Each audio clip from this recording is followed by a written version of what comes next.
Dyes often have very colonial histories. We are struggling right now to remember what our dyes are. When we were being colonized, in their efforts to break up our social systems, one of the ways that they did that was to erase our memories of these natural dyes. And so they really wanted to tackle our weaving.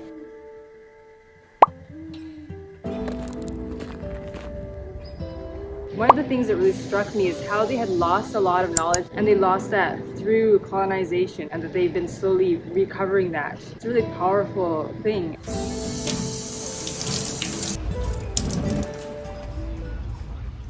Hey, it's Elle. I'm just on UBC campus right now. I know it doesn't look like it, but I'm actually on a university campus. I'm at UBC Farms, just kind of on the edge of campus. I'm about to head into a workshop that I was invited to attend by Rita Comps. She's a local artist who's been sharing Musqueam heritage and art with people in the form of cedar weaving and teaching natural wool dyeing techniques. And I think today we're going to learn how to dye materials using mushrooms and local plants, which is an amazing concept. I mean, I've been picking like local mushrooms since I was a small child, but I had no idea that you could use them as dyes. So that's going to be very, very cool to learn about. When I was a student here, I really never had the time to like explore the local kind of like farms and stuff. Mostly tomatoes. Hey, is this? I think this is shiso. I think this is perilla leaves. Oh, dude, I think that's zucchini. Yeah, there's so many cool vegetables. I never even knew about this place. I think these are strawberries. But anyways, I better head to the workshop. I don't want to be late. It's a pumpkin. Damn, it's gonna be ready in time for Halloween. Awesome. Oh, is that kale? Okay, so I didn't even know about that. Apparently there's like some kind of farmer's market going on. How did I even not know about this? Farm center. Maybe that's where it is? Probably not at the yurt. For those of you who haven't been to UBC campus, I don't think it's like your typical university campus. There's like farms and golf courses. It stretches like kilometers and kilometers. It's massive. 3461 Ross Drive. I think that's it.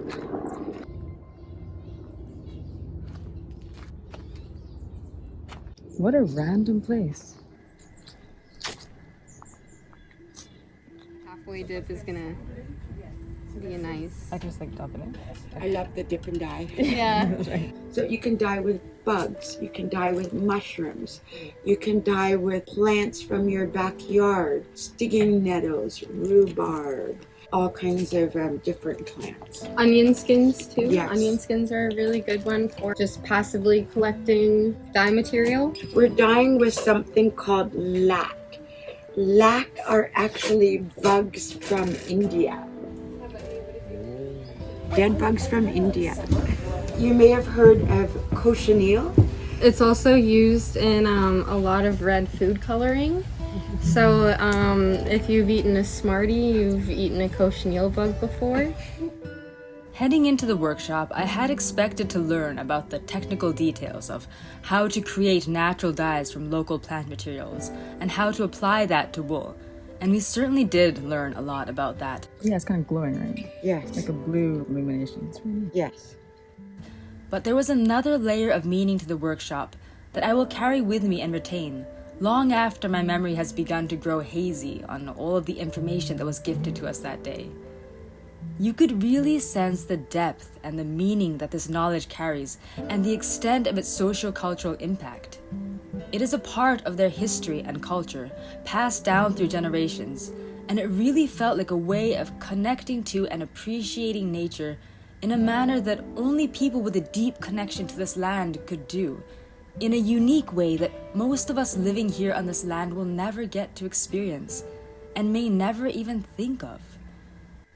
It really got me thinking about the importance of reclaiming knowledge and culture that have been taken from you, and I resonated with this deeply from the perspective of my own cultural background and its painful history, as well as on a personal level.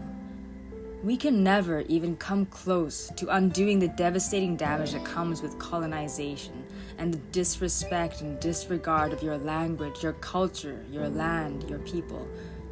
But recovering these parts of your culture, reclaiming them for yourself, and then passing them on to others, This is such a needed step on the path to healing.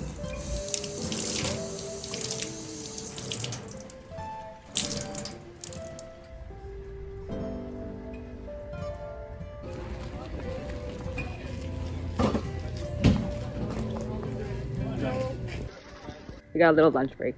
So I just got some vegan pakora. That was amazing. She like fried it right in front of your eyes, so it should be very, very fresh. And it's really hot, but actually, let's see what it looks like inside.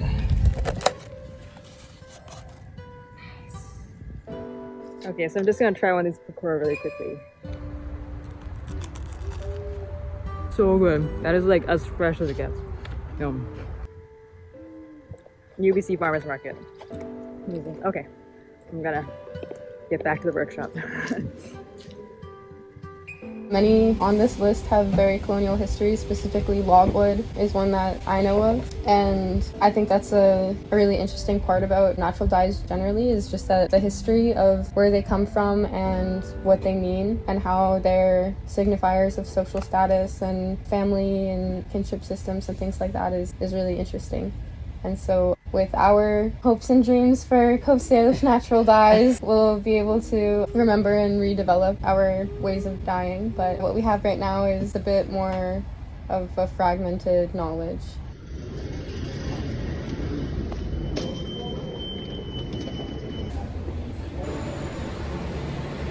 Hey, so I'm back in the city. I kind of had to rush back downtown after the workshop. I had planned to maybe try to talk to Rita after the workshop, but I feel like there was so much work to be done cleaning up and stuff afterwards that I didn't want to bother her at all. But I did want to really reflect on the day. 5 hours and probably one of the most beautiful little hidden spots in the city. It was really a nice little escape. It was really like a dream, just sitting there in the middle of like this beautiful nature, dyeing wool with natural dyes from like mushrooms and local plants, nettles, lobster mushrooms. It was really beautiful, like everything, the sights, the colors, the sounds of nature, even smells of like the natural dyes. Really, really beautiful, chill afternoon. And I really learned a lot from them too. It was not just Rita, but also her daughter Zoe, and they were giving a lot of information.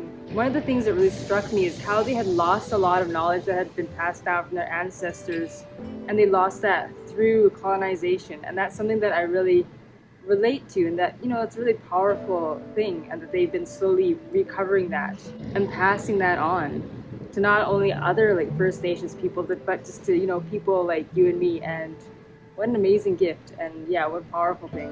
They're going to be doing plenty more workshops, so if you guys have the chance to check it out, or if you're visiting the Vancouver area, you know, one way that people really like to enjoy the local culture when they visit is visiting the local tourist spots and stuff. But man, if you could attend a workshop like that, what better way than that to really just engulf yourself in the true culture of this land. Really, really beautiful afternoon. Which is from South America. Logwood is very powerful. I can take this out and set it aside, and I will be able to